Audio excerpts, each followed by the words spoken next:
మీరేమంటారు? ఇప్పుడు కర్నూలు చావుకి 100 కార్లు అన్నట్టు వాళ్ళు ఓడిపోయి ప్రజల మైండెడ్ వాళ్ళకు 11 సీట్లకు సీమితం చేసినాక 11 గెలిచామని చెప్పడానికి సిగ్గయి మీకు 40% కొత్త నినాదం తీసుకోదాం. సరే, ఇది వాళ్ళ విజ్ఞత వదిలేద్దాం. ఇప్పుడు కేతిరెడ్డి కామెంట్స్, ఆయన సెటారికల్ కామెంట్ చేశారు, వ్యంగ్యాస్త్రం సంధించారని మాట్లాడుతున్నారు. అది వాస్తవం. అది ఎందుకంటే జగన్మోహన్ రెడ్డి నా ఎస్సీలు, నా ఎస్టీలు, నా అక్కచెల్లెలు, నా అవతాతలని మాట్లాడారు కదా. ఏమైంది? నేను ఏ విధంగా నమ్మారు? వీళ్ళ యొక్క ఆతృత చూడండి. చంద్రబాబు నాయుడు ఇప్పుడు ఒక్క నిమిషం వెయిట్ చేయండి. నేను కేతిరెడ్డి కామెంట్స్ గురించి, నా ఎస్టీల గురించి మాట్లాడుతున్నారు అంటే కులాలకు సంబంధించి ఇంకా చాలా కామెంట్స్ మాట్లాడారు. ఆయన ఇసుక విధానం ఫ్రీ అని చెప్పారు, కానీ ఏ విధంగా ఇస్తున్నారు? చెత్త గురించి, పన్ను గురించి చెత్త పన్ను వేస్తున్నారు, చెత్త ముఖ్యమంత్రి అని చెప్పి కామెంట్స్ చేశారు. మళ్ళీ దాని గురించే డిప్యూటీ సీఎం కూడా పారిశుద్ధ్యం ఏ విధంగా కావాలంటే చేయాలంటున్నారు. నేను స్వాగతిస్తున్నాను అని చెప్పున్నారు. ఒకవేళ వేసినా తీసేస్తామని చెప్పినా ఇది కరెక్ట్ ప్రాసెస్, జగన్మోహన్ రెడ్డి తీసుకొచ్చింది, మళ్ళీ అమలు చేస్తామని చెప్తున్నారు అని చెప్పి ఒక పాయింట్ చెప్తున్నారు. ఇది మనం ప్రజల కొరకు ప్రజల యొక్క ప్రజాస్వామ్యమైనటువంటి ప్రభుత్వం, ప్రజల్ని మమేకం చేసి ప్రభుత్వం పరిపాలన కొనసాగిస్తున్నాం. ఎందుకంటే ఈ శ్వేతపత్రాలు కూడా విడుదల చేయడం ఏంటంటే గతంలో మీరు చేసినటువంటి దోపిడీ ఏంది, ఇప్పుడు ఉన్నటువంటి రాష్ట్రం యొక్క ఆర్థిక పరిస్థితి ఏంటంటే డివైడ్ చేయట్లేదు. ప్రజలకు మేము అవగాహన చేస్తున్నాం. ప్రజలకు ఇప్పుడు వాళ్ళ తొందరపాటు ఏంటంటే ప్లీజ్ టాపిక్ డివిజన్ వద్దు. కేతిరెడ్డి కామెంట్స్ గురించి స్టిక్ అయి మాట్లాడదాం. కూటమికి సంబంధించి కూడా కొన్ని కామెంట్స్ చేస్తున్నారు, ప్రజలకు సంబంధించి కూడా కొన్ని కామెంట్స్ చేస్తున్నారు. నేను అది రాజశేఖర్ గారిని అడిగి తెలుసుకుంటాను. కూటమికి సంబంధించి గతంలో మేము చేసిన తప్పులే, మద్యానికి సంబంధించి, ఇసుకు సంబంధించి వ్యాపారం చేయకూడదు గవర్నమెంట్, అది ఇప్పుడు ఈ ప్రభుత్వం కూడా చేస్తోంది, అది కరెక్ట్ కాదు. చెత్త పనికి సంబంధించి చెప్పారు, భూ హక్కు సర్వే గురించి చెప్పున్నారు. సో ఇవన్నీ కూడా గతంలో మీరు విభేదించున్నారు, లేకపోతే క్వశ్చన్ చేస్తున్నారు, మళ్ళీ దీన్ని కంటిన్యూ చేస్తా అంటున్నారు. ఇదే చంద్రబాబు నైజం అనేది ఆయన క్లియర్ కట్ గా చెప్పున్నారు నిన్న. కరెక్ట్ గా రాష్ట్ర గారు. ఇప్పుడు వాలంటీర్ వ్యవస్థ చూద్దాం. వాలంటీర్ వ్యవస్థ ద్వారా వాళ్ళు ఏం చేస్తారంటే వాళ్ళ సొంత పార్టీ గురించి, సొంత కార్యకర్తలుగా వాళ్ళు నియమించుకొని వాళ్ళ యొక్క పార్టీ అప్లిప్మెంట్ గురించి వాళ్ళు వాడుకుంటున్నట్టు అది తెలిసింది మాకు కూడా. ఎందుకంటే ఆ రోజు ఒక పెద్ద నెగిటివిటీ వస్తుందని చెప్పేసి సరే మేము కూడా కొనసాగించే ప్రయత్నం చేస్తూ ఉన్నాం. కానీ ఈరోజు ప్రజలకు మేము సాధించి చూపించాం. 2 నెలలు ఏ ఒక్క వాలంటీర్ సహాయం లేకుండా మేము సక్సెస్ఫుల్గా పెన్షన్ పంపిణీ చేస్తున్నాం. ఇప్పుడు వాలంటీర్ల అవసరం అనేది లేదనేది మొత్తం క్లియర్గా తెలిసిపోయింది. ప్రజలు కూడా దానికి ఆమోదం ఇచ్చినట్లే. కానీ ఇంటికి తీసుకెళ్ళి స్టార్ట్ చేసిన జగన్మోహన్ రెడ్డి కదా, దాని ఎవరు కాదు. ఇంటికి తీసుకెళ్ళడము, అక్కడ మా ఊర్లో పోయి ఇవ్వడము పెద్ద డిఫరెన్స్ ఏం కాదండి. ఇంటింటికి పోయి ఇవ్వడం అంటే డిఫరెన్స్.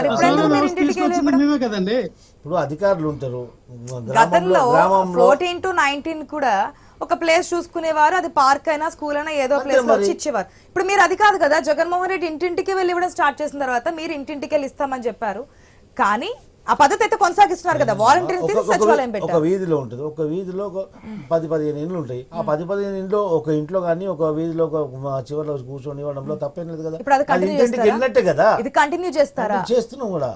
ఇంటింటికి వెళ్ళి కార్యాలయాలు చుట్టూ తిరిగే పరిస్థితి లేదు. ఇప్పుడు కూడా ఒక ప్లేస్ లో కూర్చొని అందరినీ రమ్మని చెప్పిస్తున్నారా? ఒక ప్లేస్ లో కూర్చొని అక్కడికి ఇస్తున్నాము. ఎందుకంటే సిబ్బంది కొరత జరుగుతుంది, అక్కడ సిబ్బంది కొరత జరుగుతుంది. ఎందుకంటే ప్రజాధనం దుర్వినియోగం కాకూడదు, ప్రజాధనం వృధా కాకూడదు అని చెప్పేసి ఒక ఆలోచన కూడా ఉంటుంది. ఎందుకంటే అధికారుల ద్వారానే ఆ వీధిలో వాళ్ళ దగ్గరికి అందుబాటులో ఉన్న ప్లేస్ చూసుకొని ఖచ్చితంగా వాళ్ళకి ఆమోదమైనటువంటి ప్లేస్లోనే ఖచ్చితంగా కూడా పంపిణీ చేయడం జరుగుతుంది. ఏ విధమైన అవకతవకలు కానీ ఇబ్బందులు కానీ ఎక్కడ జరగట్లేదు. బహుశా సృష్టిస్తే వైఎస్ఆర్సీపీలో సృష్టించవచ్చు. ఇసుక చెత్త కూడా ఇసుక ఫ్రీ ఇస్తామని చెప్పేసి మేము హామీ ఇచ్చాం, పేద ప్రజలకు ఇస్తున్నాం. కానీ వ్యాపారం చేయట్లేదు. ఆ ఇసుక ఫ్రీ అనేది ఖచ్చితంగా పంపిణీ జరుగుతుంది. ఏదైతే అక్కడ నుంచి తీసుకొని ట్రాన్స్పోర్టేషన్ ఉంటుంది, అక్కడ బుల్డోజర్స్ కానివ్వండి, జేసీబీలు కానివ్వండి ఉంటుందో ఆ లిఫ్టింగ్ ఒక ఛార్జెస్ మాత్రమే చేస్తున్నాం. దాని మీద కూడా సమీక్ష చేస్తాం. ఇది ఏ విధంగా పేద ప్రజల మీద భారం పడకూడదని చెప్పేసి దాని మీద అతి తొందరలో ఒక జియో రాబోతుంది. దాంతో వీళ్ళు తెరలేపే అపోహలని కూడా తొలగిపోతాయి. ఈ యొక్క ప్రతిపక్ష హోదా లేనటువంటి పార్టీలు మా మీద చేస్తున్నారు కదా కామెంట్స్ అన్ని, దానికి అన్ని కూడా మేము క్వశ్చన్ చేయకూడదా? నేను చేయదని చెప్పట్లేదు కదా, హోదా మేము చేయదని చెప్పట్లేదు. వీఆర్ వెల్కమింగ్, మేము స్వాగతిస్తున్నాం. స్టేట్మెంట్ తప్పు, మేము స్వాగతిస్తున్నాం. రావట్లేదు కదా. ఒకవేళ సింగిల్ ఎమ్మెల్యే ఉన్నటువంటి గతంలో జనసేన పార్టీ నుంచి ఉన్నటువంటి సింగిల్ ఎమ్మెల్యే ఉన్నారు ఆపాక వరప్రసాద్, ఒకవేళ జనసేన స్టికానే అంటే క్వశ్చన్ చేసే హక్కు ఉంటుంది. అసలు ఎమ్మెల్యేలు ఏంటంటే ప్రజలు క్వశ్చన్ చేయొచ్చు. క్వశ్చన్ చేయమని వెల్కమ్ చేస్తున్నా ముఖం చాటేసుకుంటారు కదా. కానీ మీరు చేసినటువంటి కామెంట్ ప్రతిపక్ష హోదా లేనటువంటి పార్టీ కూడా చేస్తుంది అంటే క్వశ్చన్ ప్రతిపక్ష చేయకూడదా? హోదా లేనటువంటి పార్టీ అది. నేను పార్టీ కాదనలే కదా, Question అది రాజకీయ పార్టీ. క్వశ్చన్ చేయాలా, క్వశ్చన్ చేయమని చెప్పి మేము ఆహ్వానిస్తుంటే కూడా అసెంబ్లీకి రావట్లేదు కదా, అసెంబ్లీలో ముఖం చాటుకుంటున్నారు కదా, ఇది ప్రజలు చూస్తున్నారు కదా. అసెంబ్లీ గురించి మనం మాట్లాడలేదు, కేవలం కేతిరెడ్డి గురించి మాట్లాడుతున్నాం. అదే ప్రతిపక్ష హోదా నేను చెప్తున్నా, స్టిక్ టు మై బర్డ్. ప్రతిపక్ష హోదా లేకుండా ప్రజలు చేశారు, మేము కూడా ప్రతిపక్ష హోదా లేనని పార్టీ అంటున్నాం. అదే బూతు పదం కాదు కదండి. వాళ్ళు తెలుసుకోవాలా, ప్రతిపక్ష హోదా కూడా లేకుండా ప్రజలు చేయడం వాళ్ళు తెలుసుకోవాలి. క్వశ్చన్ చేస్తోంది అంటే ప్రతిపక్ష ప్రతిపక్ష హోదా లేని పార్టీ కామెంట్ చేస్తున్నాడు, కామెంట్స్ కి మేము జవాబు చెప్తామని చెప్తున్నాం. అట్లా ఎవరైనా ప్రజాస్వామ్యంలో ఒక ఎమ్మెల్యే గెలిచినా గెలవకున్నా సామాన్య మీ అభిప్రాయం ఏంటి? ఆయన ఇప్పుడు బయటకు వచ్చి ఈవీఎంల గురించి కూడా మాట్లాడారు. ఈవీఎంలు ఒకవేళ గతంలో 19 ఎలక్షన్స్ అప్పుడు చంద్రబాబు ఇదే కామెంట్స్ చేశారు, ఈవీఎం ట్యాంపరింగ్ జరిగింది అది ఇది అని చెప్పి. ఇప్పుడు అధికారంలోకి రాగానే జగన్మోహన్ రెడ్డి కామెంట్స్ చేశారు, ఈవీఎం ట్యాంపరింగ్ జరగచ్చు అని. ఇప్పుడు ఓడిన తర్వాత నేను చెప్పాను ఇందాక, గతంలో మీరు కూడా అంతే. కర్నూలు చావుకి 100 కారణాలు. ఇప్పుడు వీళ్ళు ఓడిపోయారు, ఏ విధంగా మా ఓటమి మా వల్ల ఓటమికి మేము కారకులు కాదు, వేరే వేరే కారణాలు ఎత్తుకుతున్నారు. ఓటమికి వీళ్ళు చేసినటువంటి అఘాయిత్యాలు, వీళ్ళు చేసిన దుర్మార్గాలే కారణం కాకుండా చంద్రబాబు నాయుడు కూడా సేమ్ అయినా కాదు. ఎందుకు? ఎందుకంటే ఆ రోజు డిఫరెన్స్ ఉంది, ఆ రోజు కొన్ని అవకతవకలు జరిగినాయి. ఆ రోజు కాంగ్రెస్ ఆ రోజు ఈవీఎం బాక్సులు ఓపెన్ చేయడం జరిగింది, దాని మీద మేము కామెంట్ చేశాం. లాకర్ రూమ్లు ఓపెన్ చేయడము, ఈవీఎం బాక్స్ తరలించడము, అవన్నీ మేము సాక్ష్యాధారాలు ఉన్నాయి కాబట్టి ఆ రోజు మేము కామెంట్ చేశాం. కానీ ఈవీఎం సిస్టమ్ ని మేము కామెంట్ చేయలేదు. అక్కడ ఈవీఎం బాక్స్లను మీరు మార్చారని చెప్పి మేము కామెంట్ చేశాం, కానీ ఈవీఎం బాక్స్లు సిస్టమ్ ని మేము కామెంట్ చేయలేదు. Never commented on the EVM box system. అది క్లియర్ గా మేము ఈఎం బాక్స్ సిస్టమ్ కానీ అది లేకుండా మేము మొన్న కూడా వ్యతిరేకించే వాళ్ళము. అది ఇంతకుముందు కూడా కామెంట్ చేయలేదు కదా వాళ్ళు. EVM box lock room open చేసి కేతిరెడ్డి కామెంట్ చూస్తుంటే జ్ఞానోదయం వచ్చింది. ఈ రోజు కేతిరెడ్డికి జ్ఞానోదయం వచ్చింది. వాళ్ళు ఈ రోజు నిజం తెలుసుకుంటున్నారు.